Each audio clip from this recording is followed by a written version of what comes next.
Damning evidence has emerged linking King Charles to Jeffrey Epstein, revealing the monarch was personally invited to Epstein's Caribbean island to participate in gruesome occult rituals involving unwanted young male offspring from his baby farm.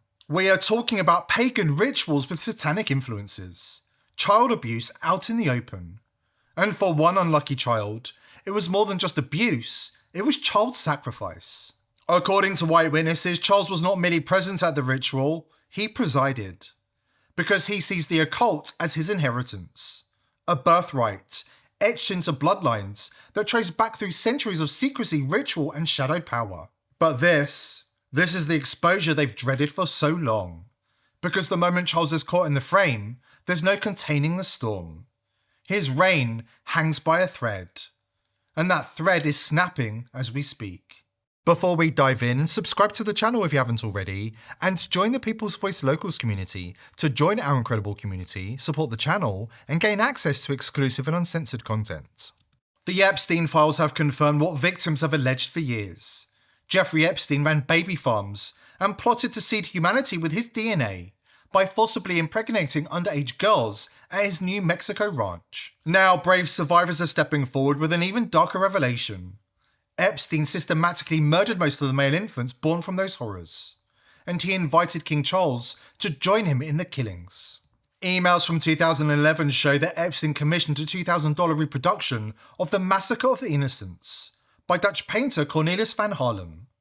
The Renaissance painting depicts the biblical massacre of all male children in Bethlehem under age 2.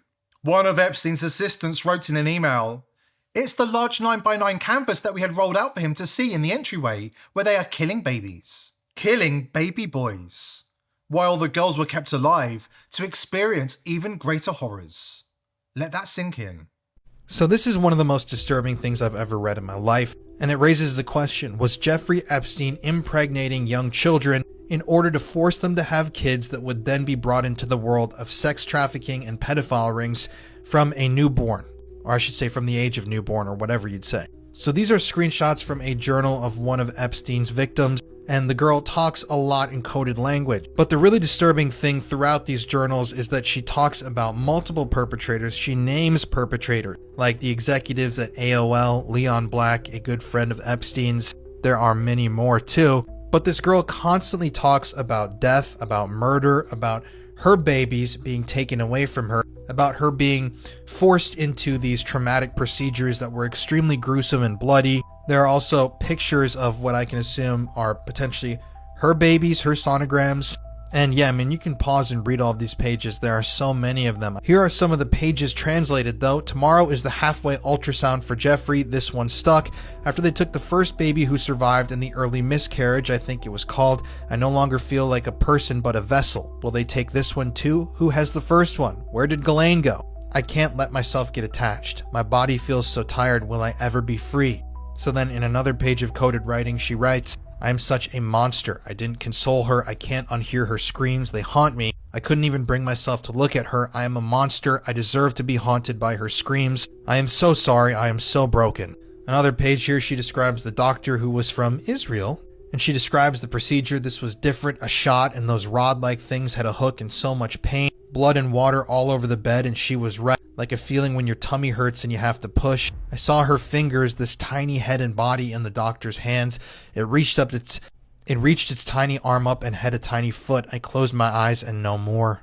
No more cries. I don't understand. Just say these things happen. They yelled and screamed, and he said it will be the same in a couple of months. I don't understand what is going on. I can't go to school like this. I can't stop shaking. Yeah, so to me it sounds like this girl was being impregnated over and over again, starting at the age of probably 13 or 14, and then when she was having these babies, they were being taken from her and immediately brought into the world of a pedophile ring or sex trafficking organization. According to victims, baby girls were introduced into the world of trafficking, while boys were quickly slaughtered. Epstein considered Charles to be the ideal partner for these barbaric acts, thanks to his expertise in occult rituals and the ancient etiquette of blood sacrifice. This isn't fringe rumour anymore. King Charles's dark past is finally catching up with him. From his long-standing friendship with Jimmy Savile, Britain's most notorious predator, to his mentor Lord Mountbatten, Britain's second most notorious predator, to his personal friendship with Klaus Schwab, a predator hiding in plain sight, to new ties linking him to Jeffrey Epstein. The pattern is now impossible to ignore. A bombshell new email reveals that King Charles's aide oversaw royal protection at Epstein's Manhattan residence.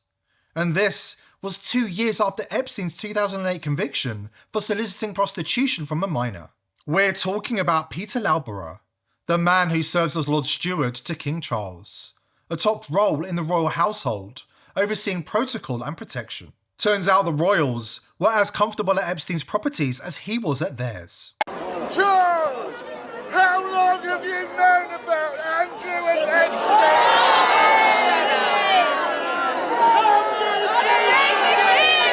Andrew got prosecution!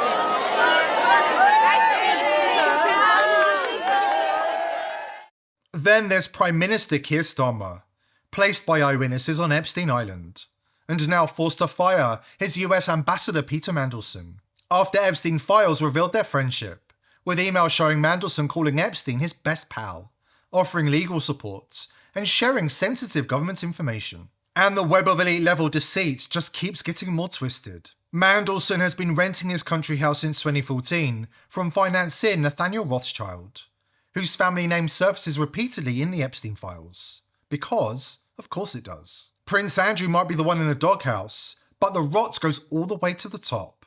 The truth is, the royals have been hiding in plain sight for decades. The FBI knew as early as 1996 that Ghislaine Maxwell was trafficking children for Epstein and his network of powerful associates, including British royals and VIPs. For decades, these connections were dismissed and buried. But now the world is waking up, and people are speaking truth to power.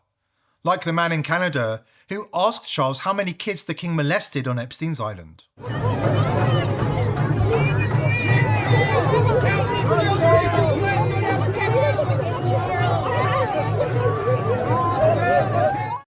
It wasn't only Zorro Ranch in New Mexico that housed underground facilities where Epstein's darkest experiments and crimes took place out of sight of his older teenaged victims. On Epstein's island, infants and young boys were also housed in secret locations away from the main compound. This is Jeffrey Epstein's island. To understand it fully, we've remodeled the entire island, and we've divided it into 3 main sections. So we can tell the complete story of how this place was built and what it was hiding. In one case, drone footage even captured doors leading deeper into the hill, raising questions about what might have been hidden underground. This is where the Epstein files and their code words have blown the whole investigation wide open, and why King Charles and his friends who visited the island and carried out occult rituals are sweating bullets as we speak. We have the full details, but first an important word from our sponsor. The global elite are raking in crypto billions, rigging markets to keep regular Americans like you broke. It's a deliberate wall, and as viewers of this channel already know, the globalists want you enslaved, not free. Block Trust IRA is smashing that with their Animus AI trading platform, which has been designed to outsmart the hedge fund managers so that everyday Americans have a chance at real financial independence. This is the #1 crypto platform, crowned by Bitcoin magazine from over 1,500 rivals. Thousands of ordinary Americans like you are already raking in 250% returns, backed by $200 million in military-grade security. The globalists absolutely hate this platform. It has created 80,000 new millionaires already. Block Trust IRA's mission aligns with ours. Financial freedom is the key to fighting back against the shadowy elite. So please visit tpvcrypto.com, links below, to find out more. For a limited time, they're offering my viewers up to $2,500 in bonus crypto when you open an account. Visit tpvcrypto.com and join the revolution today. Friend of the People's Voice Robert David Steele warned the world about baby farms in the United States. He was called a conspiracy theorist, declared to be dangerous, and was finally silenced by the elites during the COVID pandemic. These children are not just kidnapped and in some cases bred by families as a cash crop. We have people in the United States of America that breed children in order to sell them. And when they are sold, they come without birth certificates, which means it's easier to kill them and have no one ask where they are. Long before most people had even heard the Epstein name, Steele was dropping bombshells. He warned the public. Epstein had videos of every major US politician doing the unthinkable. Epstein is just one of at least 50 Mossad pedophilia entrapment operations across the United States of America. There is one in every single state of the Union, including Alaska and Hawaii. And the FBI is letting all of them get away with it. All of the stuff that the government is confiscating from Epstein, they're actually confiscating from Wexner. Okay? Epstein doesn't have a penny to his name in real terms. Ghislaine Maxwell was a Mossad officer running a high-level prostitution ring that included children, boys and girls, entrapping people in a relatively low-level way. They needed someone like Jeffrey Epstein to pretend to be a billionaire, to suck the elites in, to be one of the boys, and to normalize pedophilia as a daily routine for people like Bill Clinton. The CIA and the FBI were complicit from day one. They've been sharing the take and they've been protecting Jeffrey Epstein and Ghislaine Maxwell. And Robert Mueller explicitly, as the director of the FBI, is the guy that told Acosta to give Epstein a slap on the wrist. Prince Andrew wasn't the only royal caught in Epstein's web. He was just the one who got caught. According to a member of Mel Gibson's child trafficking task force, future generations will speak about Andrew's crimes as nothing more than a footnote. The real villain will be King Charles. I was brought in as part of a forensic review team, independent contractors. We were told it was a standard drone reconnaissance poll, part of a routine island scan. But once we saw the footage, we knew it was anything but routine. Location was Epstein's Island, Little St. James. Late evening, dense canopy, firelight flickering through the trees. But the most chilling part wasn't the setting, it was the people. At the center stood Charles, masked and robed, leading what can only be described as a ritual.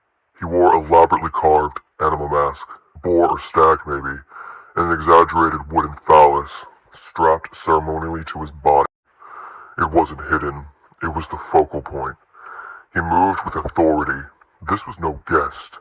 He was presiding. Around him, others danced and mimicked ancient rites, chanting in languages I couldn't identify, possibly Enochian or some dead dialect. Their motions were stylized but intense, some theatrical, some disturbingly real. Young victims, naked, restrained, or sedated, were paraded and positioned as part of the performance. It culminated with the selection of one, smaller, motionless, clearly drugged, placed in a wooden effigy and set alight. We saw the fire begin. We saw them watching. I took the footage straight to my handler. Within hours, I was pulled from the case, debriefed under sedative, and hit with a Section 12 gag order. I only know one other member of my team made it out. 2 disappeared. 1 was later listed as suicide in Maryland. No obituary, no funeral. The footage was traced back to John McAfee. He'd commissioned private surveillance over the island in early 2019 using ex-military drone pilots contracted through a shell company, Hades Optics. The raw files were split into 3 fragments and encrypted. 1 was intercepted. 1 ended up with us. And 1, we believe, is still out there. McAfee was dead less than 6 months later. Since then, any mention of the footage gets scrubbed. Algorithms kill the metadata within hours. Posts vanish. Domains go dark. Even Wayback Crawlers are blocked. We suspect coordination between MI6, Mossad, and a rogue domestic counter-intel unit. My guess? Something dark budget. Maybe spun off from DARPA. I keep hearing the name Vantacor. Every institution that could investigate is compromised. The DOJ has the names. Ghislaine Maxwell gave them the list. She can only quote them from memory because compromat was her father's legacy, and she carried it forward. And at the top of the list, Charles. Not just a visitor, a participant. The royals are insulated by centuries of ceremony, diplomacy, and secrecy. But if the footage is released and authenticated, the monarchy is finished. And not just the monarchy. This will crater trust in governments, media, intelligence networks, and justice systems around the world. The illusion of control. So yeah, they're scrambling, and they should be. Because once this footage drops, it's game over. Charles isn't the only one with blood ties to darkness in high places. Every European royal family can trace their ancestry back to the imperial bloodline of the Roman Empire. The Roman emperors, in turn, traced their lineage to the bloodlines of ancient Egyptian dynasties. And those Egyptian dynasties? They traced their origins back to the Babylonian royal bloodlines, the first rulers in history to claim a divine right to rule over humanity. These same Babylonian royals were also the first to perform depraved ritualistic acts on children and blood sacrifices and dark ceremonies that they believed granted them special powers. These rituals have woven through history, and the royal family, along with elite families including the Rothschilds, continue to embrace child sacrifice and ritualistic abuse as their ancient rites and customs. So, where does this leave us? Staring straight into the rotted heart of the elite's agenda. An agenda built on surveillance, blackmail, and absolute control. This is why the elite are desperate to censor the masses and ban free speech. One of the global elite's most powerful weapons, a weapon few people realise is a weapon, is the VPN on your laptop or your phone right now. Industry leader Proton VPN is funded and controlled by the World Economic Forum, and Israel has bought up the rest of the most popular VPNs, including ExpressVPN, CyberGhost, and private internet access. The truth movement, our movement, is at a critical crossroads right now. We're facing its gravest test yet as we speak. This is why we're revealing the first trustless VPN, VP.net, built so that even if it wanted to spy on you, it couldn't. Even if the feds came knocking, they'll walk away empty-handed. It's built inside a secure enclave, uses military-grade encryption, and stores zero data. Yes, really, zero zilch nada. Sign up today at vp.net/TPV. And you can finally stop asking who's monitoring me, because the answer is they were, but with vp.net, not anymore. Go to vp.net/TPV and take back control before it's too late.